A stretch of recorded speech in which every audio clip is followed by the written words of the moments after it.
Unit 9, we started talking about the overall view of the defense mechanisms, the host defense mechanisms, first line of defense, second line of defense, third line of defense. We did an overview and we said that the third line of defense, which is this one here, we're going to do in Unit 10, okay? We already started talking about the first line and part of the second line. We actually finished talking about the first line. And we started talking about some of the second line of defense mechanisms. This is the first line. All the secretions are chemical barriers. Your skin, for example, is physical barriers. And the mechanical barriers, which is basically kind of like the flushing action of tears and saliva. We talked about the lymphatic system and the lymphatic vessels, basically picking up the lost fluids from the cardiovascular system and bringing it into the lymphatic vessel as lymph. Once it enters, the fluid enters the lymphatic vessels, it's called lymph. And in the lymphatic vessels, that lymph is going to be filtered. The lymph nodes filter the lymph basically it picks up things like bacteria, viruses, and cancer cells. We talked about the different types of white blood cells mainly. We mentioned the erythrocytes and the thrombocytes real quick, but we were focused more on the white blood cells because those are the ones that are going to provide us immunity. I gave you a mnemonic. Never let monkeys eat bananas. What was that telling you? How the cells are arranged. The order of what? How the cells are arranged. Huh? How the cells are arranged. Arranged in what manner? From above. Oh, There it is. Abundance. So never is neutrophil. So on a slide, on a blood smear slide, you can even close your eye and say neutrophil. You'd be right. Most likely right. So the most abundant the most abundant type of white blood cell is the neutrophil. Never let is lymphocytes. That's the second abundant one. Monkeys, monocytes. Eat, eosinophils. Bananas, basophils. Good. We also talked about the other mnemonic, never eat bananas. What was that for? The ones that have granules. Very good. Here it is. Never eat bananas. The ones that have granules. Good. I also mentioned something about them. Most of these cells, especially certain types of them, are professionals at phagocytosis. Something like the neutrophil, that's what it does. That's what it's designed to do. Neutrophils, monocytes, macrophages, dendritic cells, these are professional phagocytes, and we will talk about phagocytosis because it is a second line of defense mechanism. The lymphocytes, we briefly introduced, we'll talk more about it in Unit 10, the role of a B lymphocyte. The B lymphocyte's main role is to make antibodies.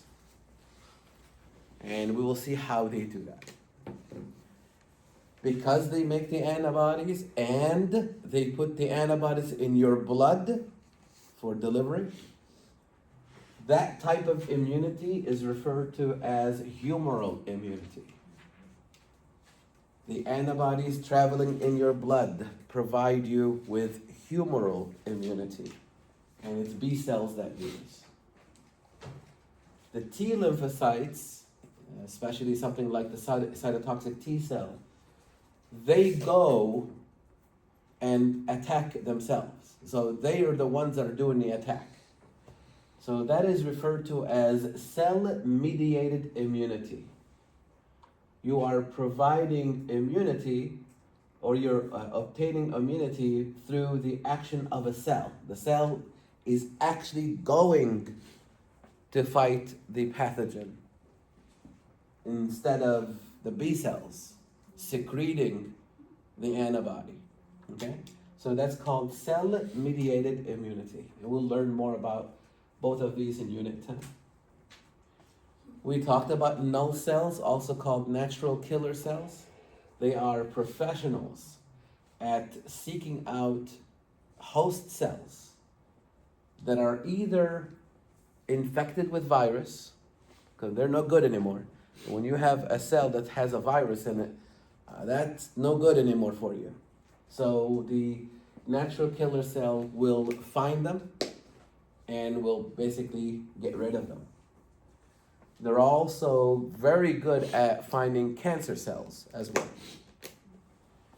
You can tell that role or that function is so crucial for your survival that it's doubled down by a cytotoxic T cell.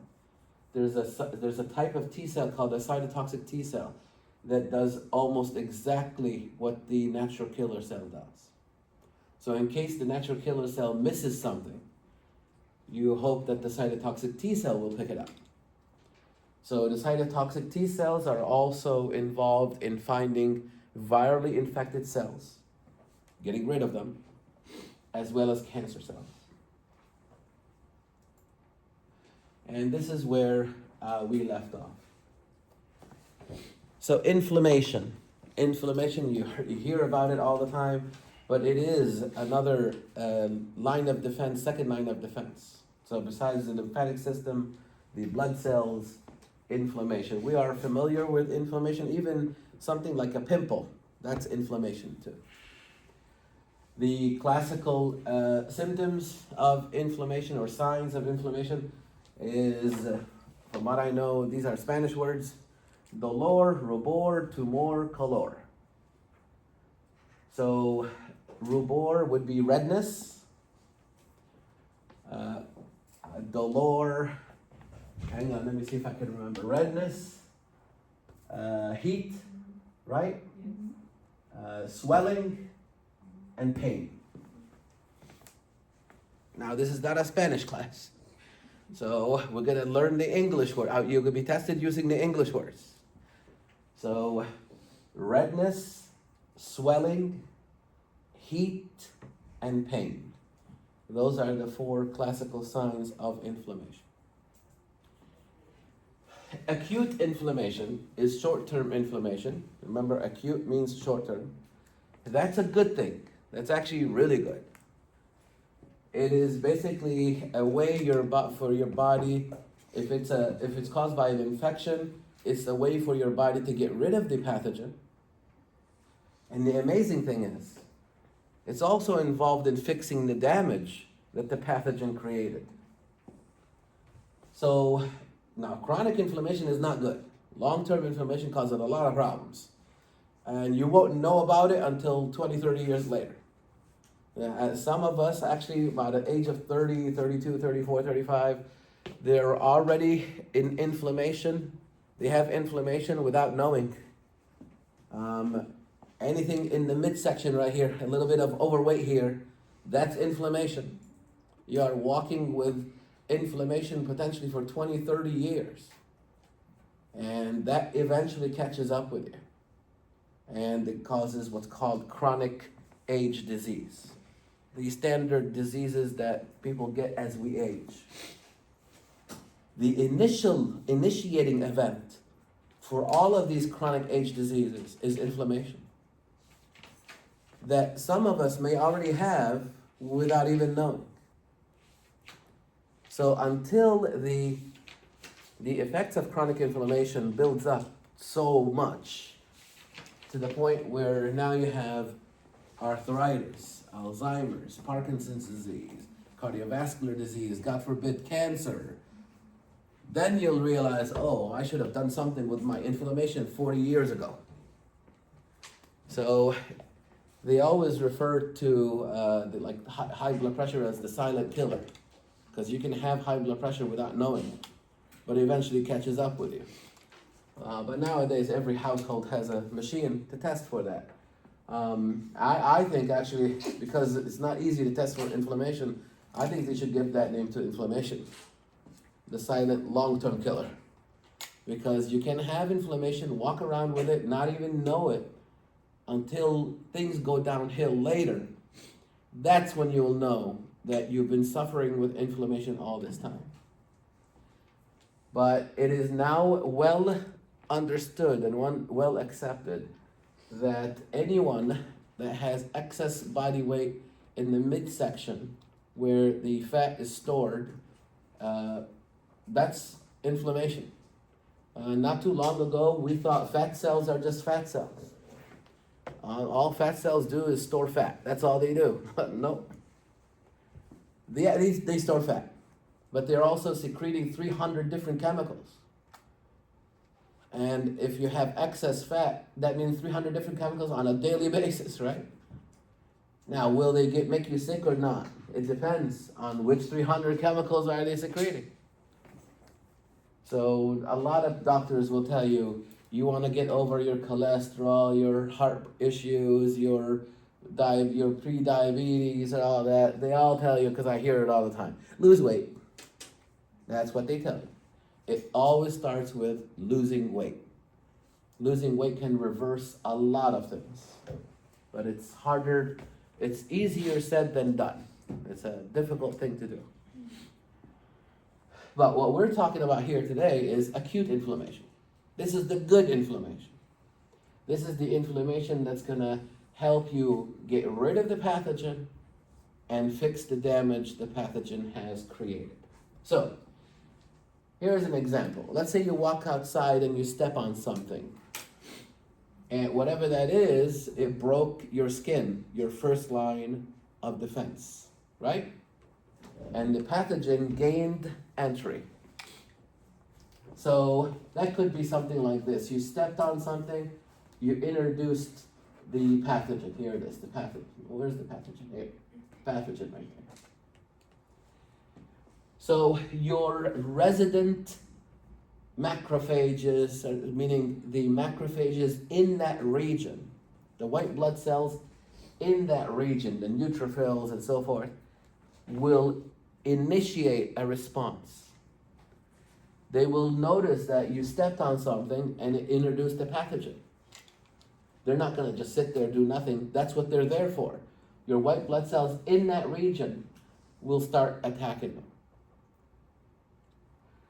But they will realize something.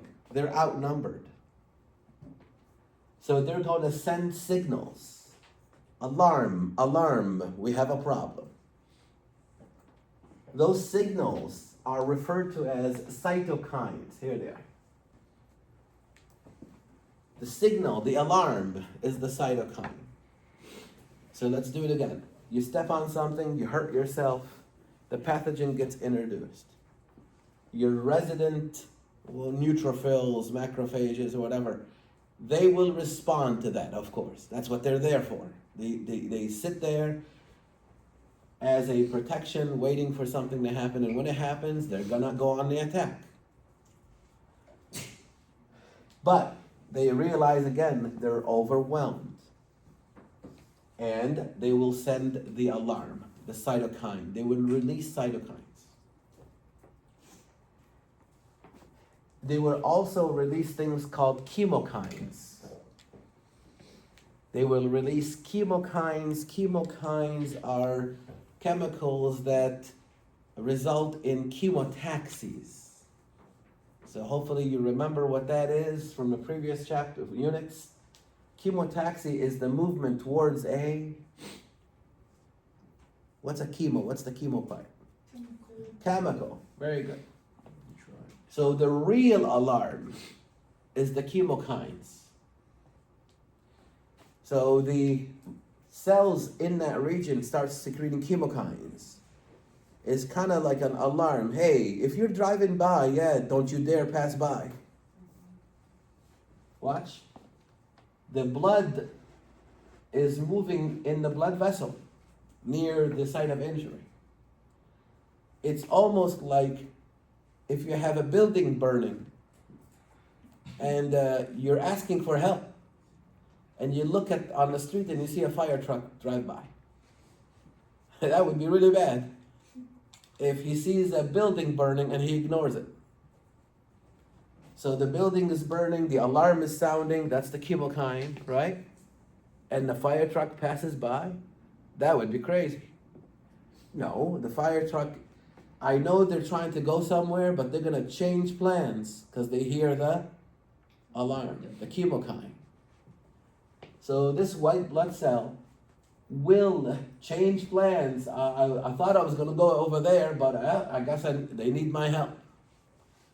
So this white blood cell will go through the 1 cell layer thick blood vessel.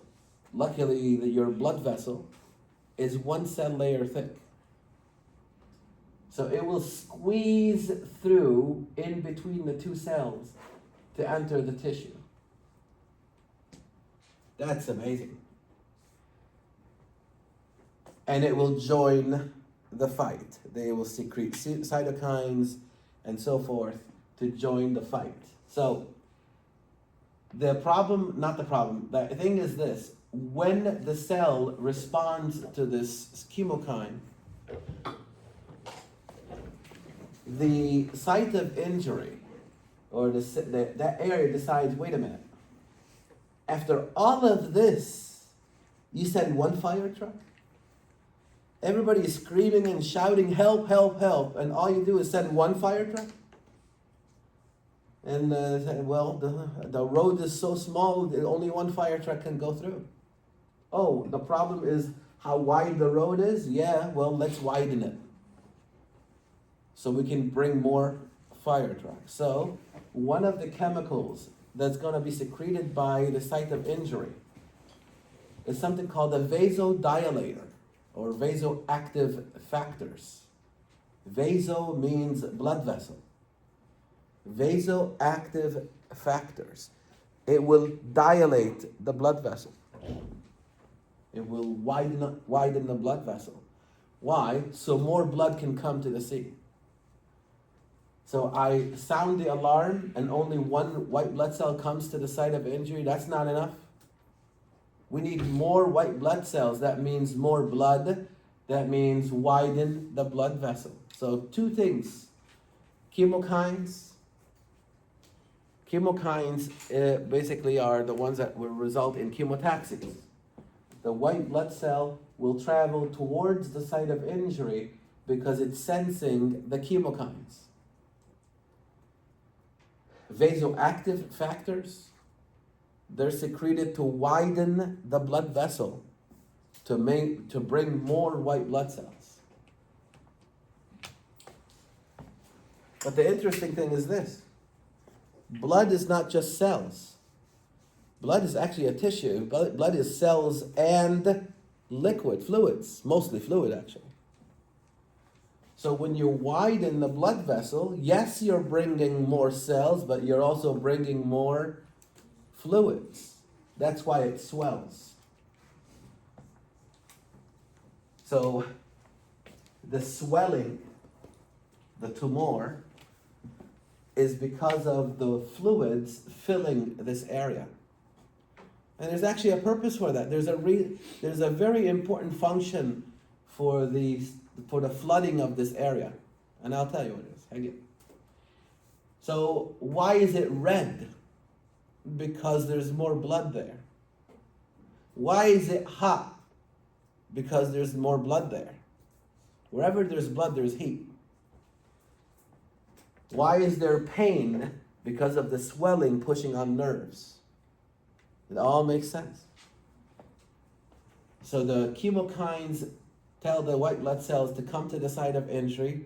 It uses chemotaxis to do that. And we'll see how it does this here. But then it widens the blood vessel to bring more white blood cells and fluid. Now, what would be the benefit of flooding this area? You gotta listen to this. When the pathogens are here in that site of injury, they are secreting their exoenzymes and exotoxins. They're trying to hurt you. They're destroying your tissue. The bacteria is doing this. So it would be crazy to go to the site of injury and try to kill the bacteria while they're at the same time they're destroying you. So it's a lose-lose situation. As you're killing the bacteria, they're killing you. So no, the best thing to do is this, watch. Flood the area. Flooding the area makes the exotoxins and the exoenzymes less effective. They don't work as well anymore. That's smart. You're making their secretions less effective. So whatever damage they caused by the time you showed up, that's the damage you're gonna fix. It would be crazy to allow them to continue to damage your tissue while you're trying to kill them. That would be crazy. That's like going to war with against somebody, and as you're bombing the enemy, you're building buildings, and well, you're going to destroy your own buildings. Now, normally what you do is you get rid of the enemy first, then you rebuild the city. It's no different than that. But at the same time, you want to make your enemy ineffective in destroying your city while you're attempting to get rid of them. That's the idea. The flooding of the area makes the exoenzymes and the exotoxins less effective. So whatever damage they caused up until this point, you've contained that damage.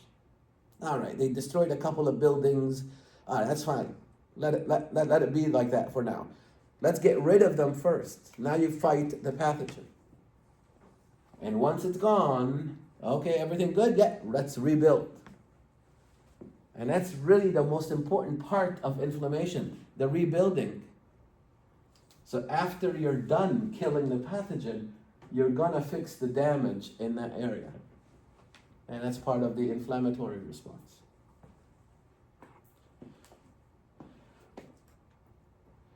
Now, I guess I don't have a slide for that. Let me go back. How does this cell squeeze through there? The amazing thing is this, watch. This cell is moving through the blood vessel because it's feeling the force of the pressure, the blood pressure. So let's say this is the blood vessel here. I'm being pushed from behind because of the blood pressure. But then the alarm is right over here, the tissue. Now, I'm being pushed, but I want to go over here because I can't pass by. So what I end up doing as a white blood cell, it's really strange, but I can't do this for too long because I'll pass out. I end up rolling like this. Oh, okay. So it ends up rolling.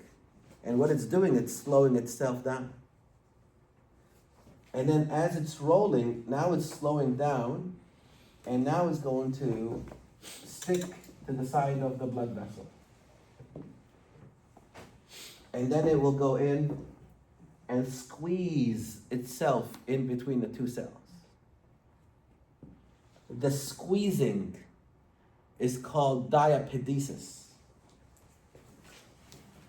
Diapedesis.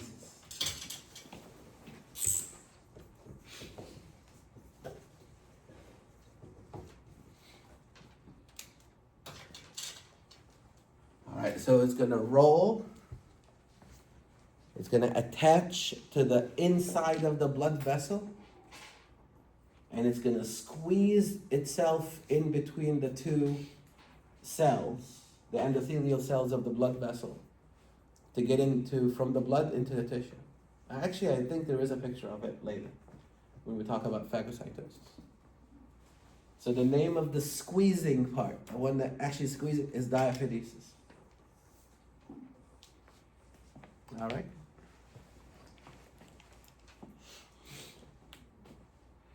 Remember I talked to you guys about macrophages?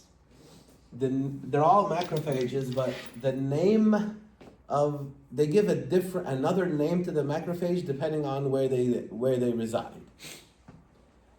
So for example, the ones in your lungs, the macrophages that reside in your lungs, are referred to as alveolar macrophages, coming from the word alveoli, which are the air sacs in your lungs. Microglial cells in the brain, splenic macrophages for the spleen. So some of these are straightforward, but this one is Kupfer cells from the liver, in the liver. And the one that's not on here that I already talked to you about is dendritic cells. Do you remember where that was? Dendritic cells are macrophages in the skin. Remember? Dendritic cells, macrophages in the skin. All right, the difference between a neutrophil and a macrophage. The neutrophils are going to be the ones involved in typically acute infections. Short-term infections are going to involve neutrophils more. They're the ones that are going to be mainly doing the fighting. Chronic infections are going to more involve macrophages. So if you have a long-term infection, more often than not, you'll have macrophages at the site of injury doing the fighting. But if you step on a nail or something, it's going to be mainly neutrophils doing the fighting. The neutrophils are the first ones to arrive, but the macrophages are slow to respond. So almost opposite each other. And when we sometimes have a pimple or something, the pus that comes out of the pimple, besides the fact that it will be filled with dead cells, the tissue and so forth, it's actually mainly dead neutrophils. Look at these guys. They go to work and they literally sacrifice their life for you. The part of the process is they die at the end. So they do fight the pathogen and they end up dying at the end, and that would make up most of the pus.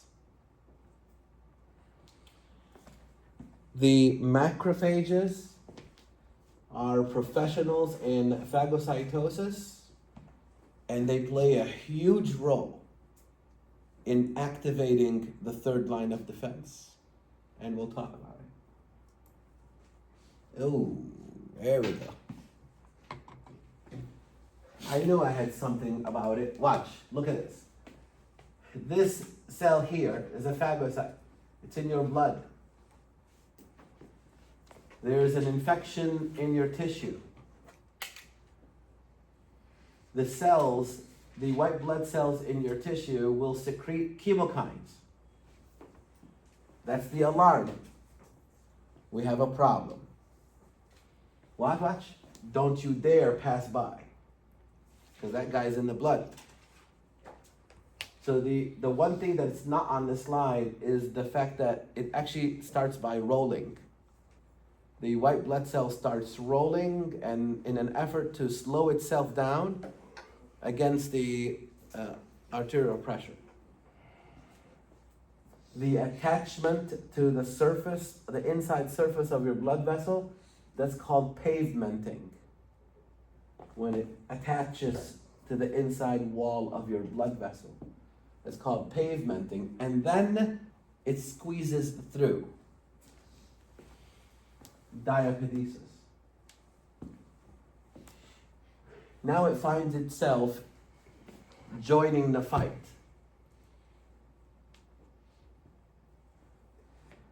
The interesting thing is this now. How will it know that this is bacteria?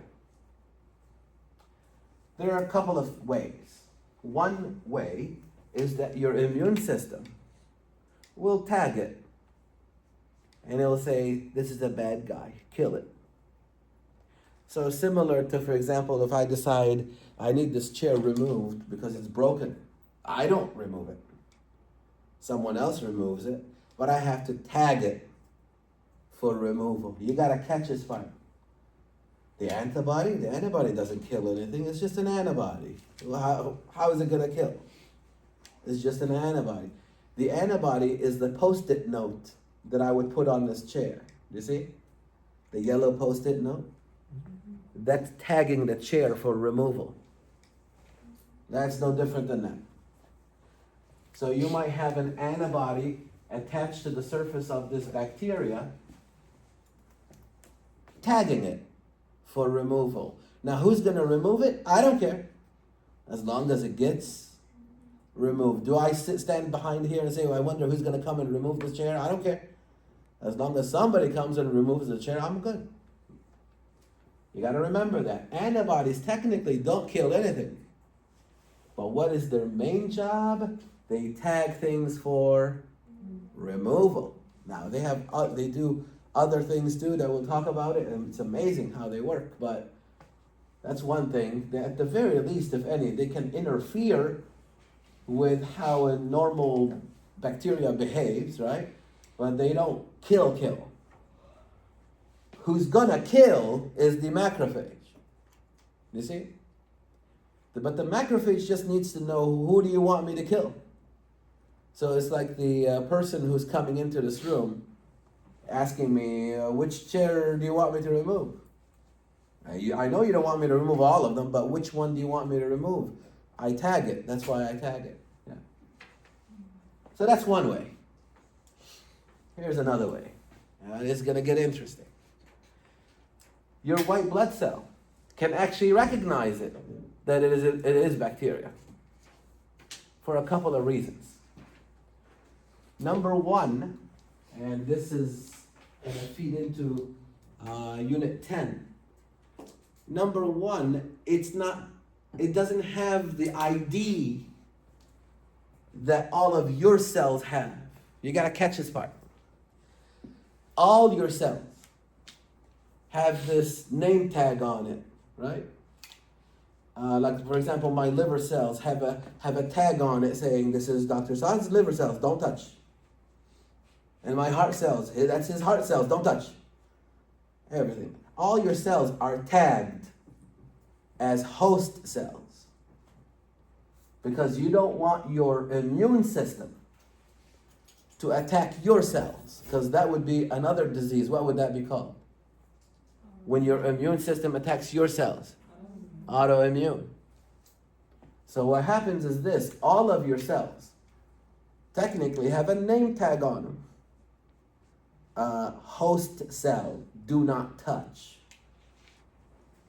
And we'll talk about it, Unit 10, but it's a long name. It is called the major histocompatibility complex. 1, or preferably referred to as MHC1. So on the surface of your cell, you have a name tag, for example this, MHC1. This tells the immune system, hey, don't touch this cell, let's say liver cell. Why? Because that's my host cell.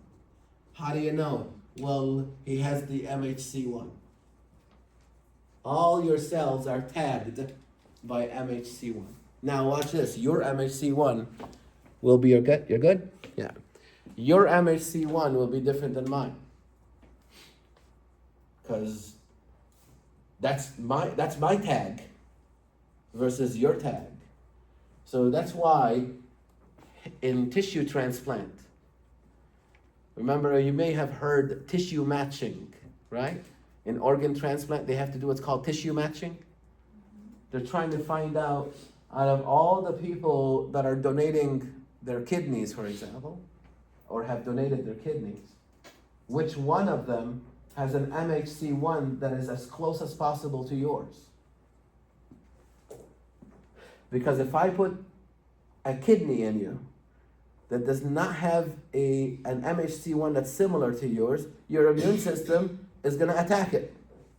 Because it says, well, he has a name tag, but that's not my name. That's not his name tag. All his cells say Dr. Saad on it, but now it says Jones on it. And it's going to attack. You see? Because it doesn't match. So you have to transplant an organ that best matches MHC1 and other tissue markers. Yeah. So in an autoimmune disease like arthritis, what happens to that marker? Does it fall off? We'll talk about it. We'll talk about it. Unit 10. So, now, I know all my cells have MHC1, labeling all of my cells as Dr. Saad cells. But I also know that bacteria, they don't have that. Bacteria will not have MHC1. So that's one way. The cell can do this. Do you have MHC1? Yeah, you do? Is it Dr. Saad's MHC1? Yeah, okay, then he's good. How about you? You have MHC1? Yeah. Dr. Saad, MHC1? Yeah, you're good. How about you, bacteria? Do you have MHC1? No? I don't make MHC1. Oh, then you're foreign, kill. Anything that does not have MHC1, your immune system will attack. Attack thinking that it is foreign. And that's a good thing. Watch this now. Let's say there's a cancer cell. Normal cells express MHC1. Cancer cells, good for us, turn off MHC1. So this could be a liver cell, a normal liver cell. It'll have MHC1. Nearby, another liver cell, but this cell is a cancer cell. For some reason, some cancer cells turn off the expression of MHC1. Now that's a good thing. Because what did I just say? Our immune system's gonna attack it. There it is. The immune system interrogates all the cells. Do you have MHC1? Yes. Is it Dr. Saad's MHC1? Yes. Assuming the host we're talking about is me, right? Then it will leave me alone. But any cell that does not have MHC1, your immune system is designed to kill it. Well, pathogens for sure, but also cancer cells. That's pretty cool. So this MHC1 plays a huge role in that and other things. And then there's another thing on top of that. Your white blood cell will recognize things on the bacteria that it has that no other cell has, and they're called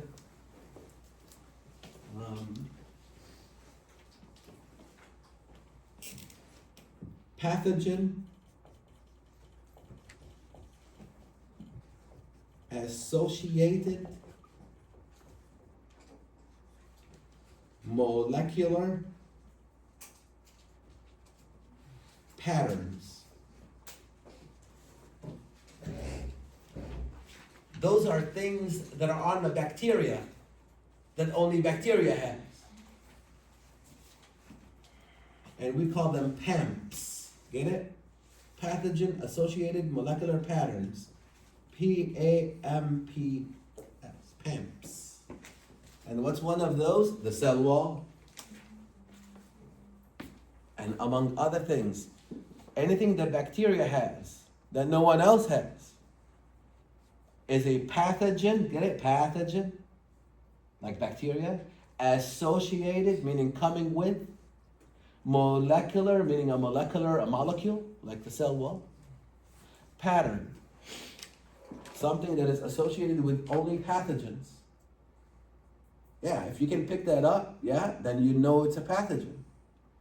And these cells can do that. The white blood cells can recognize bacteria multiple ways. Number one, it doesn't have MHC1. Number two, it might be antibody tagged. You see? And number three, it has pathogen associated molecular patterns. Okay, so on the surface of bacteria, so if this is the bacteria, it will have the PAMP.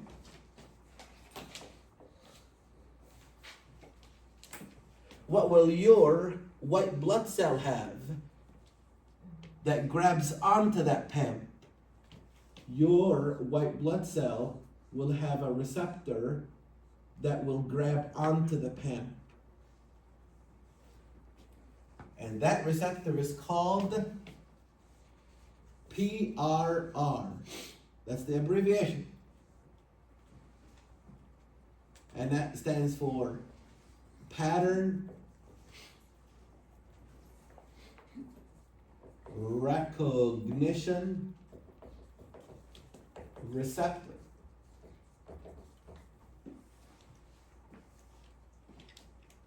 Makes sense.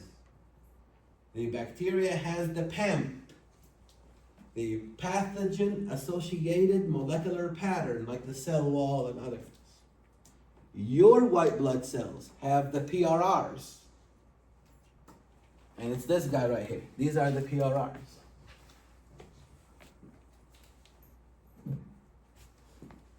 And it's the arm or the hand that will grab onto the PAMP. You got it? So that is called a pattern recognition receptor. You gotta catch this. The pattern recognition receptor is on the host macrophage. The PAMP is on the pathogen. And what are they for? Number one, for recognition. This is a bad guy. Number two, to grab onto it. And that's what it's doing. Now in this picture, the picture is showing you that it's grabbing onto the antibody, but it's okay. It can also grab onto the PAMP. Now why would the macrophage want to grab onto it? Because it's about to phagocytose it. It has to grab onto it to eat it. So it grabs onto it and it phagocytoses it. At this point, the bacteria is inside the cell. That vacuole here is called the phagosome. The bacteria probably goes like this. What? I know something happened to me, but I'm still okay. But it doesn't know what's about to come and kill it. Come on, what's about to come and kill it? What's inside the cell that's about to come and hydrolyze it? The lysosome. So temporarily it's okay. Inside the phagosome it's okay, but a lysosome is coming. The lysosome with the strong hydrolytic enzymes. It's kind of like a pool of acid, right? It's not going to survive that. So here's the cool thing. Whoever decided to name these things, they were up against this, what do I call it? Phagosome, and then there's a lysosome. And the lysosome is going to come together and fuse with the phagosome. Phagosome, lysosome. And they come together. Phagolysosome. How clever. And then he went to lunch.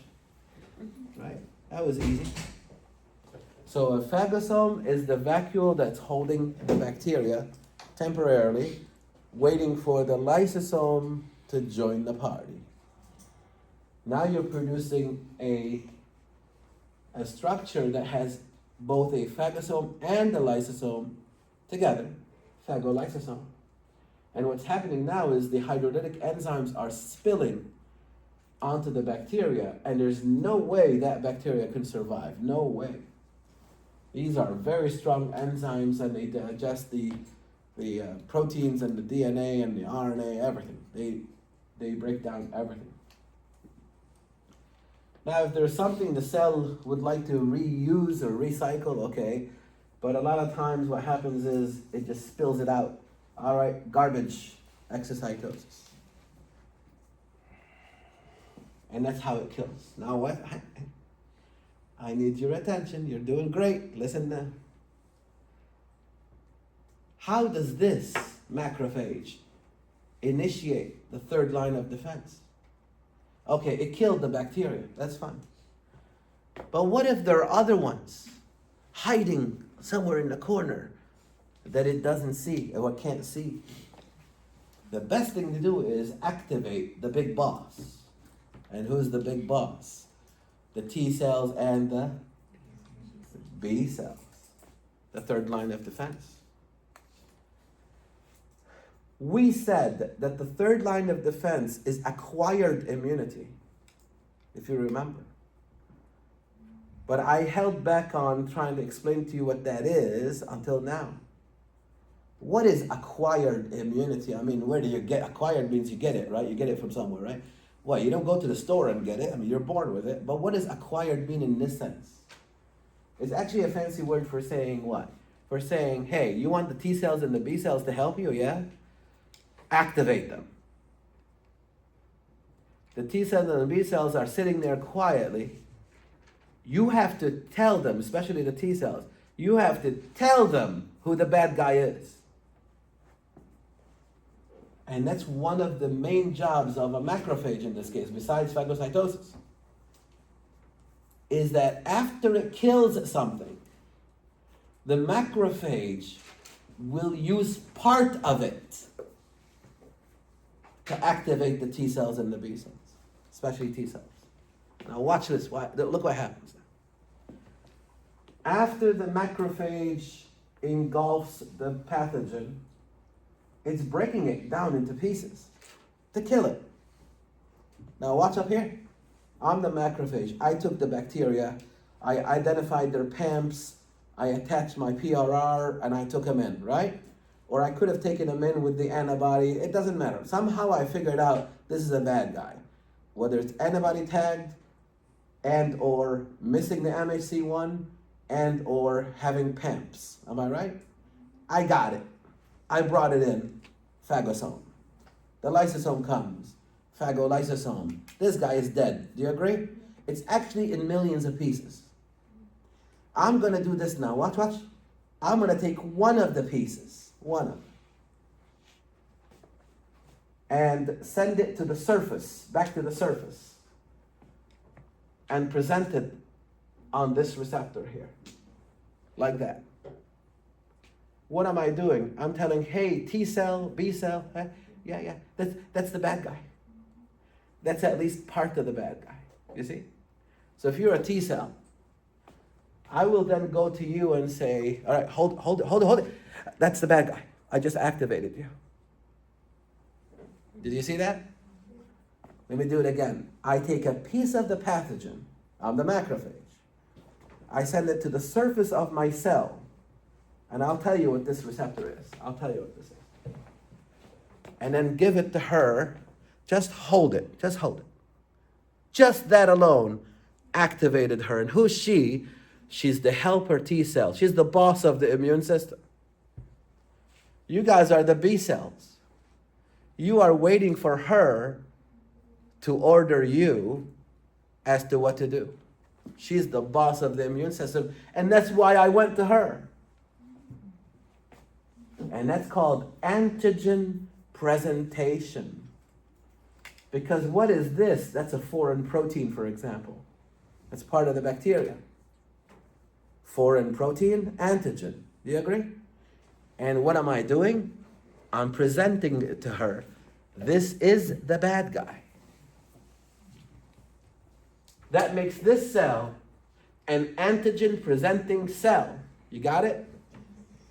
The action is antigen presentation. The purpose is to activate the helper T cell. Why? Because it's acquired immunity. Acquired immunity means she has to be presented with the antigen to activate. If I never do this, watch. If I never do this, it would be equal to you not having a third line of defense. Why? Because she won't be activated. And who is she? She's the boss of the immune system. And that's why AIDS is devastating. Why is AIDS devastating? Because HIV, the human immunodeficiency virus, kills the boss of the immune system. So people that have HIV, I do all of this, right? And it's as if she's not here today, for example. Let's say the empty seat right here.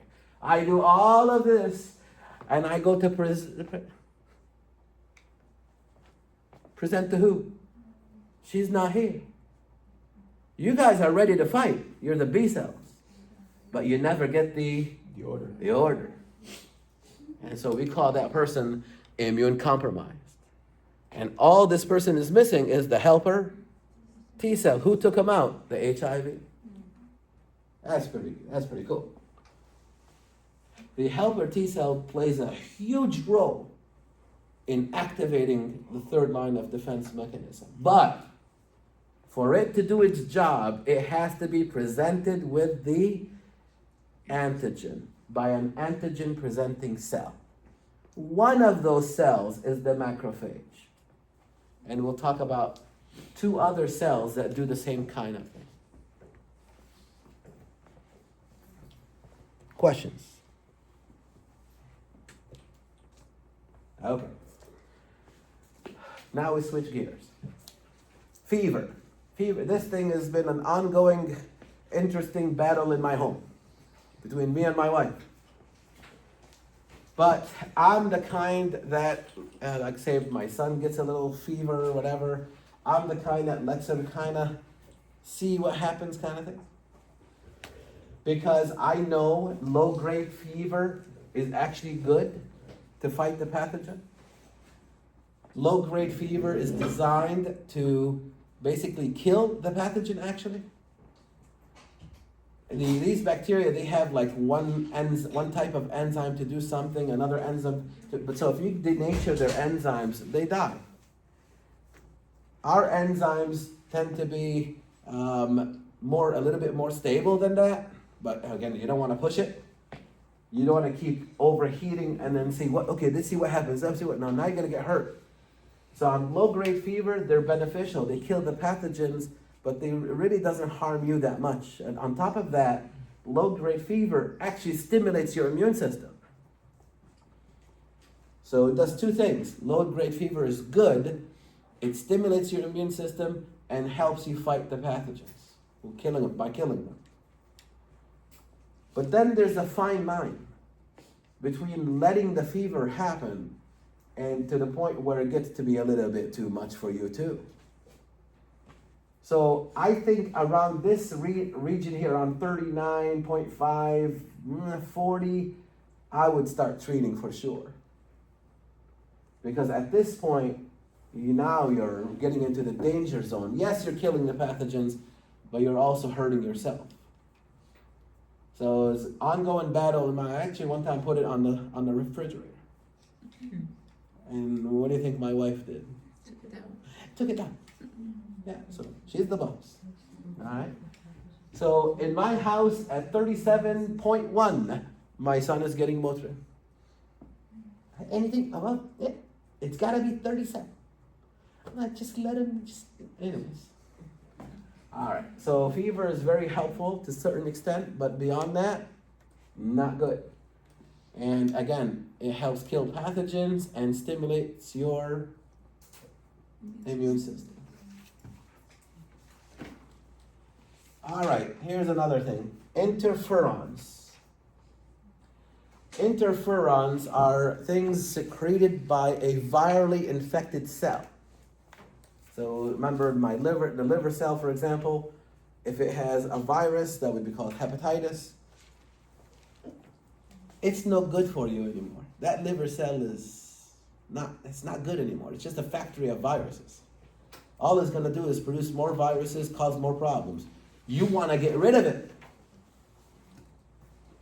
So, the amazing thing, that liver cell knows that it's doomed. Who's coming to kill it? Huh? Null cells. Very good. Also known as natural killer cells. Who else? The T cells, the cytotoxic T cells. Very good.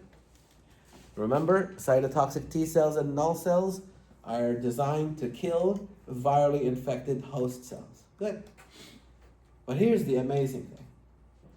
It knows it's gonna die when the null cells and the T cells, the cytotoxic T cells show up.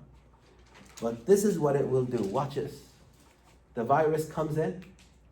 It will take a piece of the virus, a piece of it. Here we go again. And send it to the surface like this. And what it's doing is it's telling the cytotoxic T cells, if you're gonna pass by, I am infected. In case you can't tell, I'm gonna throw up a flag to tell you I am infected. That's amazing. It's basically throwing up a flag for its own doom. But that's okay, because you don't need it anymore. So when a virally infected cell, when a cell is virally infected, it's gonna take a piece of the virus and again present it on the surface. You see? But that's for something like the cytotoxic T cell. Is because it's the cytotoxic T cell is going by looking for this. The cytotoxic T cell cannot look inside the cell and see, yeah, there's a virus in there. It can't do that. It's going to look at all the houses out there, right? And who has the red flag up. There it is. So this cell is telling the cytotoxic T cells, hey, when you come drive by, yes, I'm infected. And let me know what you want me to do. Well, we know. It's going to kill it, right? But here's the amazing thing. Before the cytotoxic T cell shows up, the virally infected cell, is worried about the other cells that are not virally infected. And it's going to send a signal called interferon. It's like a warning, there's a virus in the neighborhood. Close your doors. So I know I'm going to die. But the last thing I will do is send out interferons for the other liver cells to prepare yourself. The virus is coming. The home invader is coming. Remember all that? So you lock your doors. That's amazing. And that's how we eventually get over a viral infection. The interferons being secreted by the infected cell, warning the non-infected cells to prepare yourself or close the door. Okay. And then the cytotoxic T cells comes through and cleans out all the infected cells. And then you get over your infection. That's amazing. So nowadays, we know the function of these. Don't be shocked, don't be surprised if one of your antiviral medications is an interferon. They actually can give that to you now as an antiviral medication.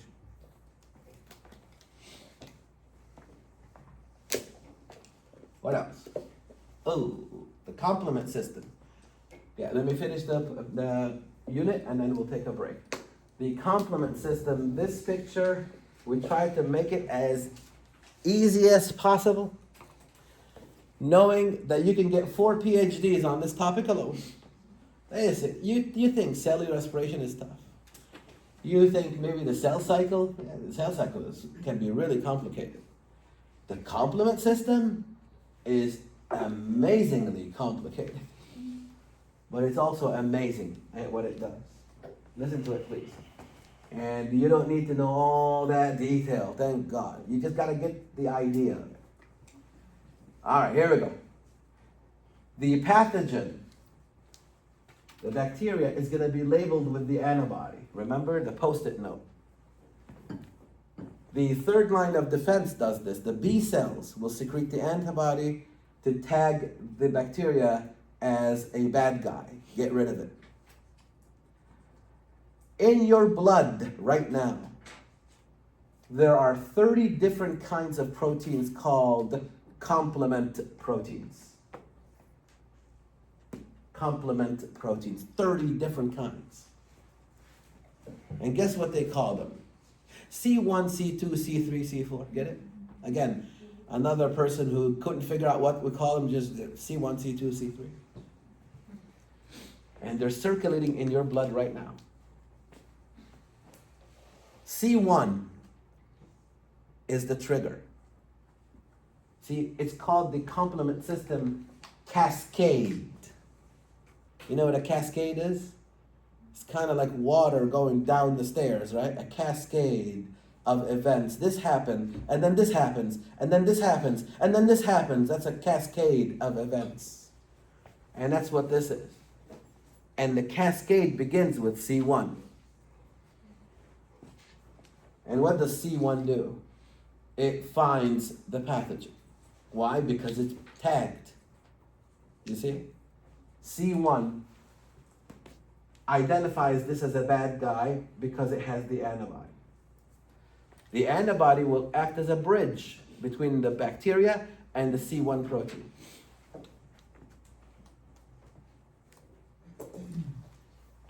Then the C1 in this format, where the C1 is bound to the antibody and the antibody is bound to the pathogen, is activated to activate C2. There's the cascade now. C1 in this form right here, what's called the C1 complex, activates C2. And this thing is interesting. What does that mean? C2 is activated. It means this. Watch. If this is C2, activating C2 is actually means cleaving it. Watch. Like that. Now you have two parts of C2. C2A and C2B. C2A will do something. C2B will do something else. One of the things that C2A and do is activate C3. Activate C3 to do what? C3A, C3B. C3A will do something, C3B will do something else. And this part, maybe you should know, okay? The detail of this, I don't care for you to know. But what you need to know is when you activate one of the it actually means cleaving it like that. You're going to produce two pieces, C3A and C3B in this case. And this guy plays a huge role. C3A by itself will activate inflammation. There it is. C3B will activate phagocytosis.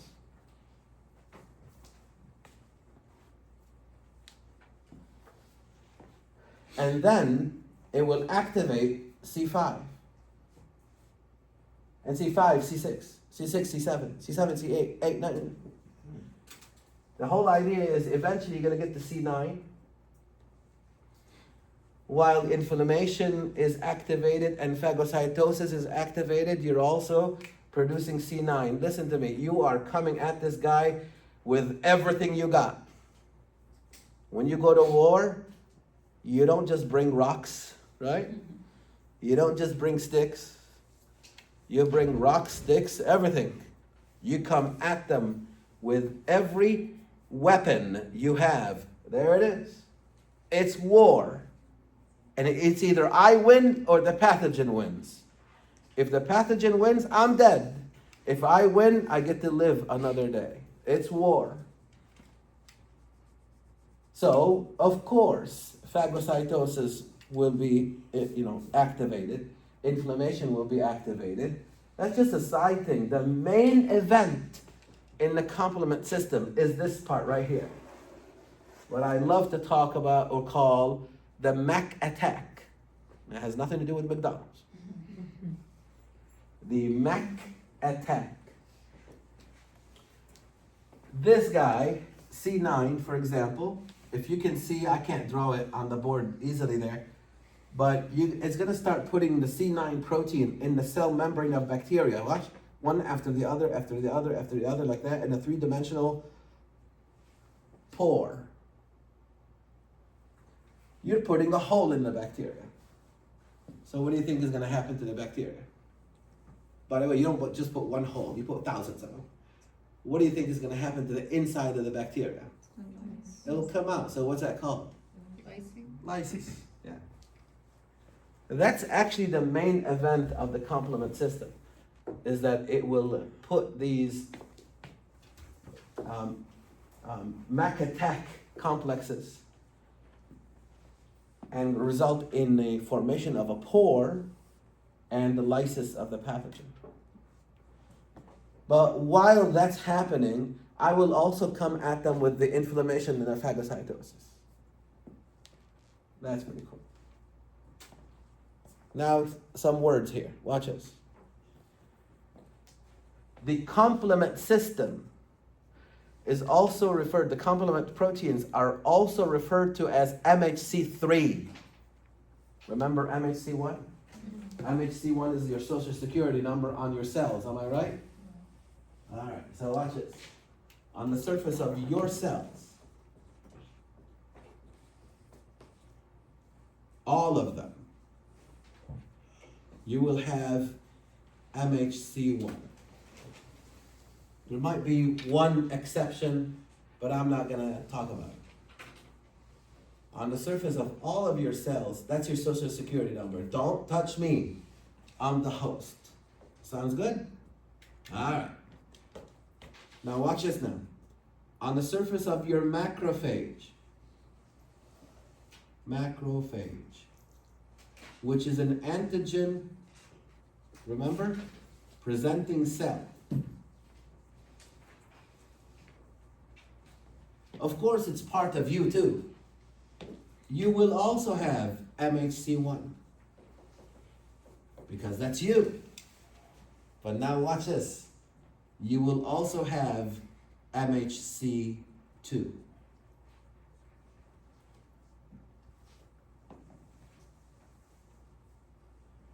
All right, in your blood, notice I did not say on the surface of your cell. Now I'm saying in your blood. It's dissolved in it's in your blood, it's circulating right now. They're called soluble proteins. There are 30 soluble proteins. And those are, again, your complement proteins. And they're also referred to as MHC3. So look at the main difference between the MHCs. MHC1 and 2 are attached on the surface of your cells. MHC3, they're swimming in your blood right now. They're not attached to anything. There are 30 of them. Also referred to as the complement system. Listen to this. Do you agree, and I hope you do, that any cell in your body can be virally infected? Yes. You agree? Everybody agrees? Okay. So if I tell you that MHC is the receptor that presents antigen, which one would you think presents the viral antigen? Now think about it. All of your cells in your body can potentially be infected with viruses.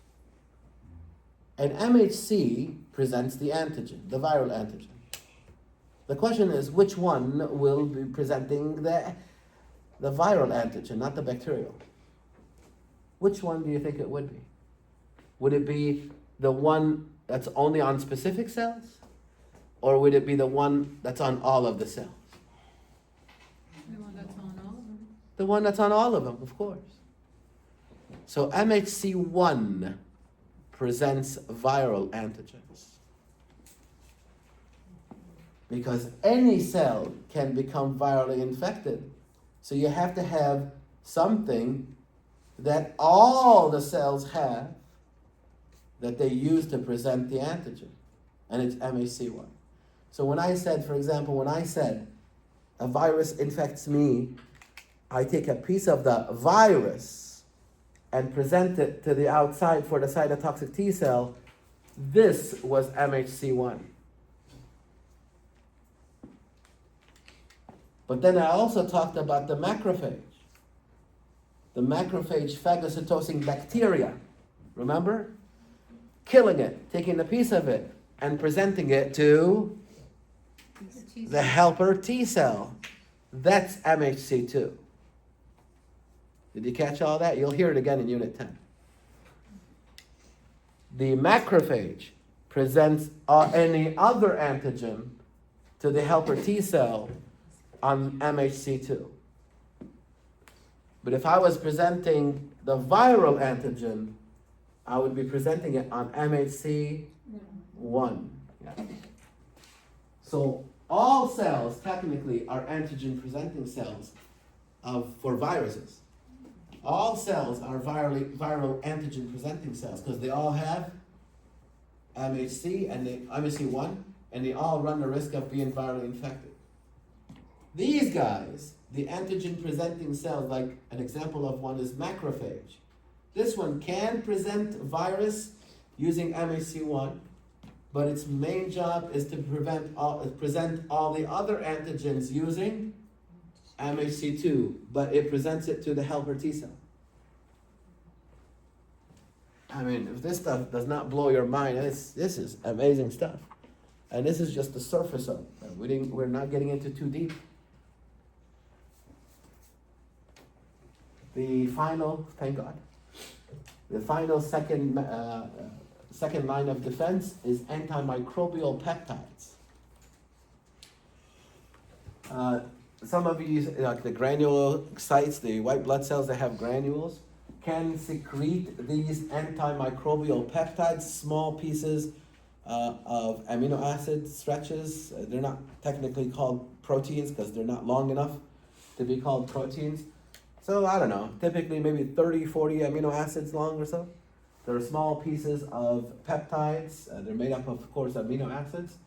What they typically do is they get into the cell membrane of bacteria, disrupt the phospholipid membrane of bacteria, and cause them to lyse. So those are the things that are going to be secreted typically or usually by something like a granulocyte. So when a granulocyte reaches the site of injury, it's going to secrete the contents of its granules. And some of these contents of these granules are antimicrobial peptides. They get in the cell membrane of bacteria, disrupt the normal arrangement of the bilayer structure, causing the cell to lyse and die. Sounds good?